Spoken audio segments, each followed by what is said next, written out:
सबको जय यीशु की। अनुग्रहकालीन अनुग्रह वाणी सुनने के लिए मैं आप सभी लोगों का हार्दिक स्वागत करता हूं। आज मार्च की 17 तारीख है, मंगलवार का दिन है और आज के दिन में हम सबों के लिए मनन चिंतन करने के लिए विषय दिया है संत योहन के द्वारा रचित सुसमाचार अध्याय 5 पद संख्या 1 से 16 का प्रसंग है। इस प्रसंग में मुख्य रूप से हम सभी इस बात को जानेंगे कि पाप कितना खतरनाक है, कितना भयानक है, कैसे इंसान को तोड़ता है, मरोड़ता है, बर्बाद करता है, खत्म कर देता है। ये बात आज के सुसमाचार के प्रसंग के द्वारा हम सुनेंगे और कैसे उस व्यक्ति को जो इस प्रकार से इनवैलिड हो चुका था, खत्म हो चुका था, लगभग बर्बाद हो चुका था, 38 साल उसके पाप में बीते और यीशु वहां पर आने से, यीशु उसके जीवन में आने से कैसे उसका उद्धार हुआ, कैसे चंगाई हुई, कैसे छुटकारा मिला, इस बात को आज के सुसमाचार के द्वारा हमारे सामने प्रकट किया गया है। और इस उदाहरण के द्वारा प्रभु मुझे और आपको, हम सबों को ये बात सिखाता है कि पाप से दूर रहें, पाप से दूर नहीं रहेंगे। पाप हमें इस प्रकार से बर्बाद कर सकता है, खत्म कर सकता है, जिंदगी हमारी बेकार हो जाएगी। ये बात प्रभु हमें सिखाना चाहता है। इसलिए आज के सुसमाचार पर हम विचार करें। यहाँ पर लिखा है, बेथसाइदा के जल कुंड के पास एक मनुष्य पड़ा हुआ था जो 38 वर्षों से वहां पर पड़ा हुआ था। लगभग जिंदगी का आधा हिस्सा 38 वर्षों से वहां पर पड़ा हुआ था। वो क्यों पड़ा हुआ था?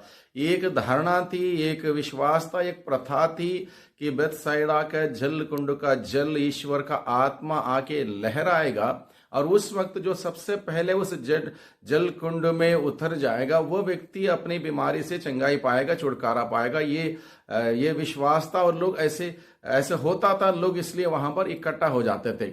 ये मनुष्य भी वहां पर गया और इस इंतजार में था कि मैं उस जल कुंड में उतार जाऊं और वहां से मैं चंगाई प्राप्त करते हुए आऊं। लेकिन इसकी हालत इतनी खराब थी, ये पहुंचने से पहले ही दूसरे लोग पहुंच जाते हैं, वो ठीक होके चले जाते हैं, इसका नंबर नहीं आया और इस प्रकार से 38 साल इसके बीत गए वहीं के उस जलकुंड के पास। और 38 साल के बाद जब प्रभु यीशु मसीह वहां पर आए, प्रभु यीशु ने इस व्यक्ति की हालत देख के समझ लिया कि ये लंबे समय से यहीं पर पड़ा हुआ है। इसलिए प्रभु ने पूछा, क्या तुम अच्छा हो जाना चाहते हो? क्या तुम अच्छा हो जाना चाहते हो? इस व्यक्ति ने कहा, अच्छा हो जाने के लिए तो मैं यहां पर आया हूं, हो जाना चाहता हूं, लेकिन हो नहीं पाता हूं क्योंकि मेरी मदद करने वाला यहां पर कोई नहीं है और मैं वहां पर जाने का प्रयास करता हूं, नहीं पहुंच नहीं पाता हूं। मुझसे पहले दूसरे लोग पहुंच जाते हैं और वो ठीक होके चले जाते हैं, मेरा नंबर नहीं आता, मैं यहीं पर रह गया हूं। तब प्रभु यीशु ने उसको बड़ी सरलता से उसको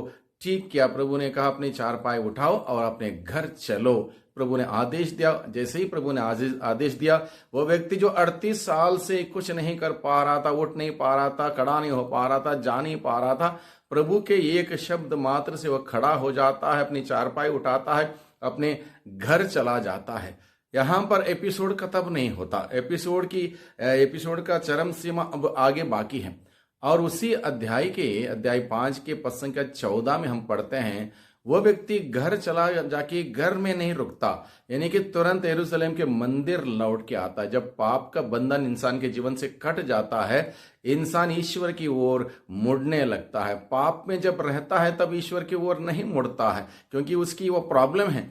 पाप इंसान को ईश्वर से अलग कर देता। अब प्रभु यीशु ने उसको ठीक किया, चंगा किया, वो अपने घर जाता है। घर जाके तुरंत यरूशलेम के मंदिर लौटता है ईश्वर को धन्यवाद देने के लिए, क्योंकि 38 साल के बाद वो चलने फिरने लायक हो गया, काम दाम करने लायक हो गया, स्वस्थ हो गया, आनंदित था, खुश था, प्रसन्न था। ईश्वर को धन्यवाद देने के लिए यरूशलेम के मंदिर वो लौट के आता है। जब ये लौट के आता है, वहां पर प्रभु यीशु मसीह उसको बुलाता है, तुम्हारी परिस्थिति इतनी खराब क्यों हुई? 38 साल तुमने बेकार कर दिए, क्यों हुआ? प्रभु वहां पर याद दिलाता है। क्या याद दिलाता है? बहुत सुंदर बात यहां पर लिखी है। देखो, प्रभु कहता है, देखो तुम चंगे हो गए हो, फिर पाप नहीं करो, कहीं ऐसा ना हो कि तुम पर और भी भारी संकट आ पड़े। यानी कि इसके पीछे रहस्य क्या था, इसकी बीमारी के पीछे रहस्य क्या था, प्रभु यहां पर घोषित करता है, देखो तुम चंगे हो गए हो, फिर पाप नहीं करो, कहीं ऐसा ना हो कि तुम पर और भी भारी संकट आ पड़े। यानी कि इसकी संकट, इसकी बीमारी, इसकी प्रॉब्लम क्यों थी? पाप के वजह से थी। पाप करने के बाद पश्चाताप नहीं किया, उसको पाप को स्वीकार नहीं किया और पाप में ही रहा। इसलिए पाप का असर जो आत्मा पर होता है, आत्मा के बाद मन पर होता है, मन के बाद शरीर पर होता है, इसका शरीर पर वो असर था पाप का। इस वजह से वो उठना बैठना, चलना फिरना, बोलना चालना सब बंद था, इनवैलिड हो चुका था हर प्रकार से, और इस हद तक बीमार पड़ा था। अब प्रभु यीशु मसीह उसको याद दिलाता, देखो अब तुम चंगे हो गए हो, प्रभु की कृपा से, प्रभु की मेहरबानी से वो चंगा हो गया, लेकिन फिर पाप नहीं करो। अगर फिर पाप करोगे तुम्हारे ऊपर और भी भारी संकट आ पड़ेंगे। यानी कि बहुत सारे पाप का नतीजा क्या है? संकट है हमारे जीवन में, बीमारी हमारे जीवन में, वो हमारे जीवन में, ये अलग अलग प्रकार की समस्या, पाप इस प्रकार से इंसान को बर्बाद करता है। इसलिए प्रभु इस व्यक्ति के माध्यम से हम सबों को सिखाता है, दोबारा पाप मत करो, जो पाप किए हैं उसके लिए पश्चाताप करो, ईश्वर की ओर लौट के आओ, क्योंकि ये समय है 40 का ये अवधि सच्चे पश्चाताप के साथ ईश्वर की ओर लौट के आने का समय है। ईश्वर के साथ पुनः अपना रिश्ता स्थापित करने का समय है, अपना रिश्ता ईश्वर के साथ मजबूत करने का समय है, यह अनुग्रह का समय है। प्रभु दयालु है, प्रभु तैयार है हमें माफ करने के लिए, प्रभु तैयार है हमें पूर्ण रूप से चंगा करने के लिए, पूर्ण रूप से शुद्ध करने के लिए, पाप की दास्ता से छुड़ाने के लिए प्रभु तैयार है। लेकिन प्रभु का संदेश मुझे और आपको, हम सबों के लिए यही है, देखो तुम चंगे हो गए हो, फिर पाप नहीं करो, कहीं ऐसा ना हो कि तुम पर और भी भारी संकट आ पड़े। इसलिए हम इस बात पर विचार करें, मनन चिंतन करें, पाप से दूर रहने का प्रयास करें, प्रभु के अनुग्रह में रहें, प्रभु के अनुग्रह में जिए। ईश्वर की आशीष बरकत निरंतर हम सबों पर बनी रहे। सबको धन्यवाद, सबको जय यीशु की।